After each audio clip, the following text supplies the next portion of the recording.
Hello everyone, मैं हूं advocate आदर्श कपौत। Start करते हैं आज का वीडियो। आज का वीडियो होने वाला है जो क्वेश्चन मुझे कोर्ट मैरिज होने के बाद सबसे ज्यादा पूछा जाता है उसके ऊपर।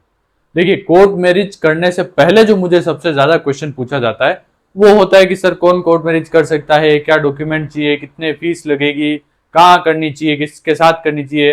ये सारी चीजें जो है मुझसे पूछी जाती है कोर्ट मैरिज होने से पहले। लेकिन कोर्ट मैरिज किसी व्यक्ति हो जाने के बाद जो मुझसे क्लाइंट जो है सबसे ज्यादा क्वेश्चन पूछते हैं या जिस पर सबसे ज्यादा दबाव होता है वो ये पूछते हैं कि सर कोर्ट मैरिज हमारी हो गई है या कोर्ट मैरिज करने के बाद हमें किन चीजों पे ध्यान देना चाहिए, कौन से काम हमें कर लेने चाहिए। और इस इंसान को जो अगर कोर्ट मैरिज कर रहा है, लव मैरिज कर रहा है, भाग की शादी कर रहा है, उस व्यक्ति को इस चीज पर बहुत ज्यादा ध्यान रखना चाहिए, वरना उसकी बेवजह ही उसकी हालत जो है वो खराब हो जाती है। रिसेंटली देश में एक केस हो चुका है, आप जान रहे हो।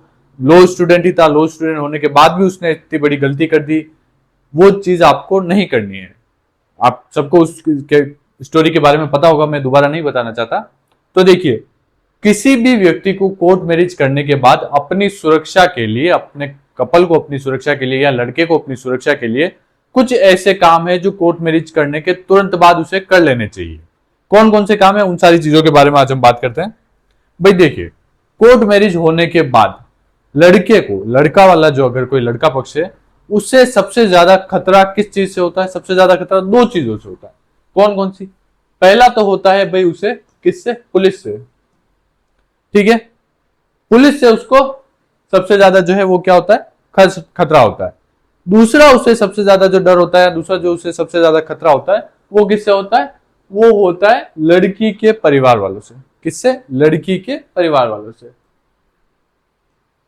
लड़की के परिवार वालों से, पुलिस से और लड़की के परिवार वालों से, इन दो जनों से सबसे ज्यादा लड़के को क्या होता है? खतरा होता है, या उसे सबसे ज्यादा इन दो से डर होता है कि भाई ये दो कहीं उसका नुकसान ना कर दे, कहीं पुलिस उसे उठा करके ना ले जाए, कहीं लड़की के परिवार वाले उसके साथ कोई ऐसी अप्रिय घटना न घटित कर दे। तो इन दो चीजों से उसे सबसे ज्यादा खतरा होता है। और कोर्ट मैरिज के तुरंत बाद उन्हें इन्हीं दो से सुरक्षा के लिए कुछ काम है जो वो कर लेने चाहिए।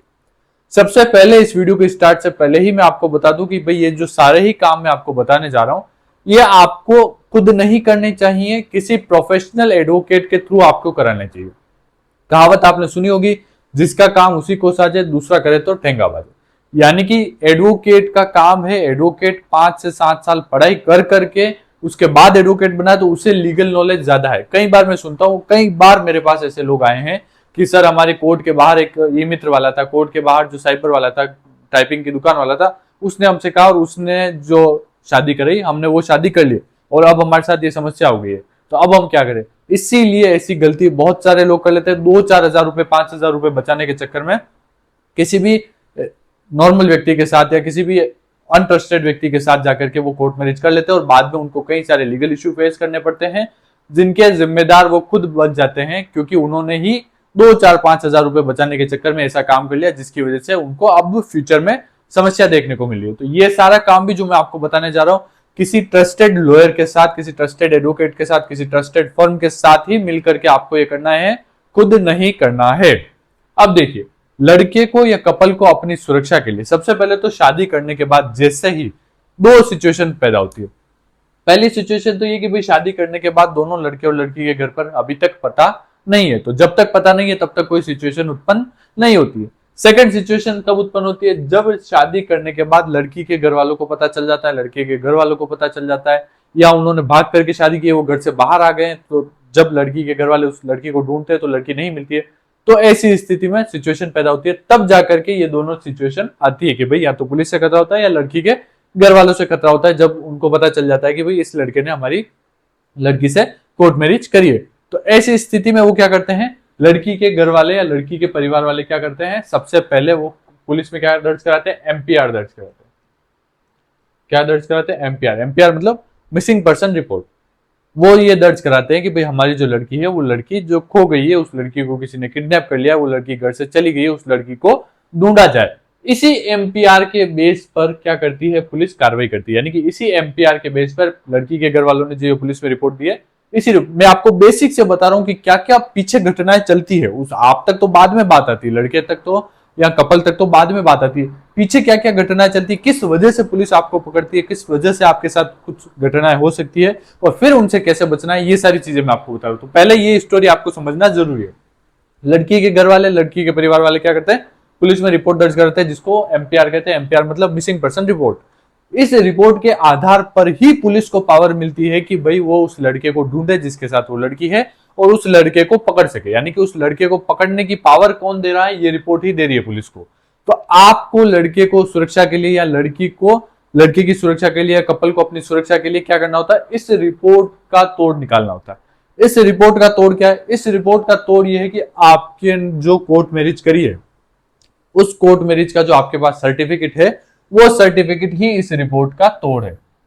भाई कानून क्या कहता है, कानून ये कहता है कि अगर लड़की बालिग है, लड़की 18 साल से ऊपर है, लड़का 21 साल से ऊपर है और उन्होंने आपस में मर्जी से शादी करी है, तो चाहे पुलिस हो, चाहे लड़की के घर वाले हो, चाहे लड़के के घर वाले हो, कोई भी उनको नहीं रोक सकता, कोई भी उनके वैवाहिक जीवन में कोई भी बाधा उत्पन्न नहीं कर सकता, ये कानून कहता है।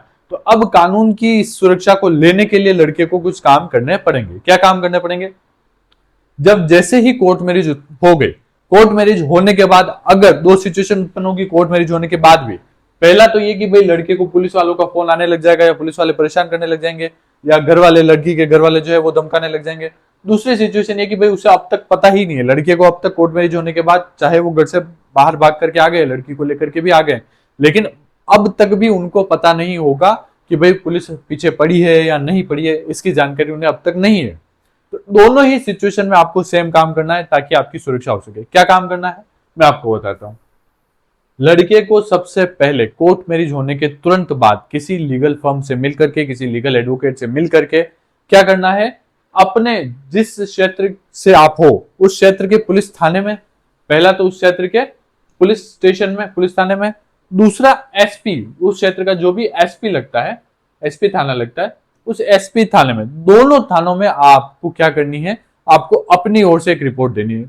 वो रिपोर्ट क्या होगी, वो रिपोर्ट इस एमपीआर के काउंटर में रिपोर्ट होगी। काउंटर में रिपोर्ट यानी कि भाई इस एमपीआर को बंद करने के लिए, इस एमपीआर से आपकी सुरक्षा करने के लिए वो है जो रिपोर्ट होगी। अब उस रिपोर्ट में क्या होगा, उस रिपोर्ट में लड़की की ओर से वो रिपोर्ट दी जाएगी और उस लड़की की रिपोर्ट से रिपोर्ट जो होगी उसमें क्या लिखा होगा, उसमें साफ साफ ये लिखा होगा कि भाई मैंने जो है मैं 18 साल से ऊपर की बालिग हो चुकी हूं, मैंने अपनी मर्जी से, बिना किसी दबाव के, बिना किसी जोर जबरदस्ती के इस लड़के से शादी करी है और हम दोनों सुखरूप होकर के साथ में अपना जीवन व्यतीत कर रहे हैं। ये सारी चीज उस रिपोर्ट में लिखी होगी। रिपोर्ट में क्या लिखना है, लीगल लैंग्वेज कैसे लिखनी है, वो एडवोकेट लिख देंगे, आपको सिर्फ एडवोकेट से संपर्क करना है। उस रिपोर्ट के साथ में आपको अपना मैरिज सर्टिफिकेट और अपनी डेट ऑफ बर्थ का प्रूफ आपको एक साथ में और लगाना है, यानी कि 10th या 12th की मार्कशीट आपको और लगा देनी है। मैरिज सर्टिफिकेट, 10th 12th की मार्कशीट और लिखी हुई रिपोर्ट, ये दोनों रिपोर्ट आपको क्या करनी है, आपको पुलिस स्टेशन में भी दे देनी है और आपको एसपी थाने में भी दे देनी। इसके साथ ही जैसे ही आप रिपोर्ट दे देंगे, आपको एडवोकेट के साथ ही मिल करके आपको या तो अपने जिस थाने में आप लगते हो उस थाने में, और अगर आपको लगता है कि भाई उस थाने में गड़बड़ हो सकती है, उस थाने के आसपास ही परिवार वालों का घर है, लड़की के परिवार वालों का घर है या लड़के के परिवार वालों का घर है, या उस थाने में आप नहीं जाना चाहते, तो ऐसी स्थिति में उसको स्किप करके आप डायरेक्ट एसपी के सामने पेश हो सकते हैं। एसपी थाने में पेश हो सकते हैं, एसपी के सामने पेश होकर के डायरेक्ट लड़की के जो है बयान वहां पर रिकॉर्ड करवा सकते हो। लड़की जैसे ही बयान दे देगी कि भाई हाँ मैं 18 साल से ऊपर हूं और मैंने जो है इसके साथ कोर्ट मैरिज कर ली है, मैं अपनी मर्जी से इसके साथ रह रही हूँ, तो उसी टाइम में जैसे ही आप लड़की जो है वो एसपी में रिपोर्ट दे देगी, एसपी में अपने बयान दर्ज करवा देगी। बयान दर्ज करवाते ही पुलिस इस पर कार्रवाई करना बंद कर देगी, यानी कि पुलिस उस लड़के को ढूंढना बंद कर देगी, क्योंकि पुलिस को अब सूचना मिल गई है कि भाई लड़की बालिग है और लड़की जो है अपनी मर्जी से किसी के साथ गई है और अपनी मर्जी से सुखरूप उसके साथ रह रही है, बिना किसी जोर जबरदस्ती या दबाव के रह रही है। तो ऐसी स्थिति में पुलिस जो है इस पर कार्रवाई करना बंद कर देगी, यानी कि उस लड़के को ढूंढना बंद कर देगी, लड़के को ढूंढना भी बंद कर देगी। इसके अलावा जैसे ही आप किसी लीगल फर्म से या अगर ऐसा कुछ कर करके आप एसपी में जाओगे, लीगल फर्म के साथ अपने एडवोकेट के साथ जाओगे, तो वो वहां पर एक चीज और ऐड करवा देंगे। क्या ऐड करवा देंगे, वो ऐड करवा देंगे लड़के की सुरक्षा के लिए। लड़के की सुरक्षा के लिए ये ऐड करवा देंगे कि भाई लड़की के परिवार वाले भाईजन या कोई रिश्तेदार जो है वो लड़के को परेशान ना करे, इसके लिए उसकी सेफ्टी के कुछ क्लोज भी जो है वो उसमें लिखवा देंगे और उसमें ऐड करवा देंगे। ये सारी जिम्मेदारी एडवोकेट की होती है, आपको खुद ऐसा नहीं करना है। ध्यान रहे, मैं आपको पहले ही बता रहा हूं, खुद आपको पुलिस स्टेशन में नहीं जाना है, अकेले तो बिल्कुल मत चले जाना, न आपको एसपी के यहाँ जाना है, न पुलिस स्टेशन में जाना है, अकेले आपको कहीं नहीं जाना है।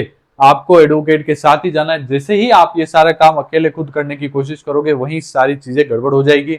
हो सकता है आपको पुलिस उसी टाइम गिरफ्तार करके अपने पास रख ले, चाहे लीगली चाहे अनलीगली, हम उस बारे में बात नहीं करेंगे। लेकिन ऐसी सिचुएशन आपके साथ हो सकती है और 99% ऐसी सिचुएशन होगी ही होगी। अगर आप किसी एडवोकेट के थ्रू नहीं जाएंगे, किसी लीगल फर्म के थ्रू नहीं जाएंगे, तो ज्यादातर चांसेस है कि आपके साथ ऐसी चीजें हो जाए। तो इनसे बचने के लिए आपको क्या करना है, आपको एडवोकेट को हायर करना है। एडवोकेट को हायर करके एडवोकेट के साथ ही ये सारी प्रोसेस करवानी है। तो वो आपको दोनों चीजें करवा देंगे, आपका इसका काउंटर भी करवा देंगे और दूसरा लड़की की सेफ्टी भी करवा देंगे, लड़के की सेफ्टी भी इंश्योर करवा देंगे। तो उसके बाद पुलिस वाला जो है, पुलिस जो है वो पुलिस आपको सुरक्षा देगी, किससे, लड़की के घर वालों से। कपल को सुरक्षा देगी लड़की के घर वालों से। यहाँ तक कि अगर ऐसी सिचुएशन बनती भी है रिपोर्ट दर्ज करवाने के बाद भी कि भाई वहां पर लड़की के घर वाले आ जाते हैं, लड़की के परिवार वाले आ जाते हैं, तो पुलिस की जिम्मेदारी रहेगी कि भाई पुलिस वाले जो है आपको सेफली वहां से बाहर निकाल करके आपको छोड़ दें। तो ये सारी चीजें कब होगी, जब आप किसी लीगल फर्म के थ्रू या लीगल एडवोकेट के थ्रू ही जाएंगे तो ही ये सारी चीजें होंगी। बाकी वहां सारी चीजें जो है गड़बड़ हो जाएगी, क्योंकि वहां पर सिचुएशन ही ऐसी पैदा हो जाती है, सारे लोग आ जाते हैं, तो ऐसी बहुत सी सिचुएशन हो जाती है। तो ये काम सबसे पहले आपको कर लेना है अपनी सुरक्षा के लिए। अगर आप उदयपुर में कोर्ट मैरिज करना चाहते हो तो ये मेरा व्हाट्सएप नंबर दे रखा है, यहाँ पर मैसेज करके जानकारी ले सकते हो। उदयपुर में आकर के आप कोर्ट मैरिज करना चाहते हो तो मोस्ट वेलकम है, आप जो है यहाँ आकर के कोर्ट मैरिज कर सकते हो। इसके अलावा आपको और क्या काम करना चाहिए, सबसे पहले तो भाई आपको पुलिस में रिपोर्ट दे देनी चाहिए, अपने लड़की के बयान दर्ज करवा लेने चाहिए। जो आपका मैरिज सर्टिफिकेट है उसकी 1-2 कॉपीज इधर उधर आपको कहीं ना कहीं भेज देनी चाहिए ताकि वो सेफ हो जाए। और इसके अलावा भी बहुत सारी चीजें होती है जो मैं आपको धीरे धीरे करके बताता रहूंगा, लेकिन जो मेजर चीज है वो यही है कि भाई आपको लड़की के बयान दर्ज करवाने हैं, एसपी में या पुलिस में जाकर के अपने जो है रिपोर्ट दर्ज करवानी है कि भाई हम जो है 18 साल से ऊपर है और अपनी मर्जी से ये काम कर रहे हैं। तो ऐसी स्थिति में क्या होगा, पुलिस आपको ढूंढना बंद कर देगी, लड़की के घर वाले आपको परेशान करना बंद कर देंगे, पुलिस आपको उनसे सुरक्षा दिलवाने लग जाएगी। लेकिन कब करेगी, जब आप किसी एडवोकेट के थ्रू जा रहे हो। अगर आप खुद जाओगे तो यहाँ सारी चीजें गड़बड़ हो जाएगी। तो आई होप आपको सारी चीजें क्लियर हो गई होगी। फिर भी अगर कोई डाउट रह गया है तो मुझे कमेंट सेक्शन में पूछ सकते हो। Thank you so much.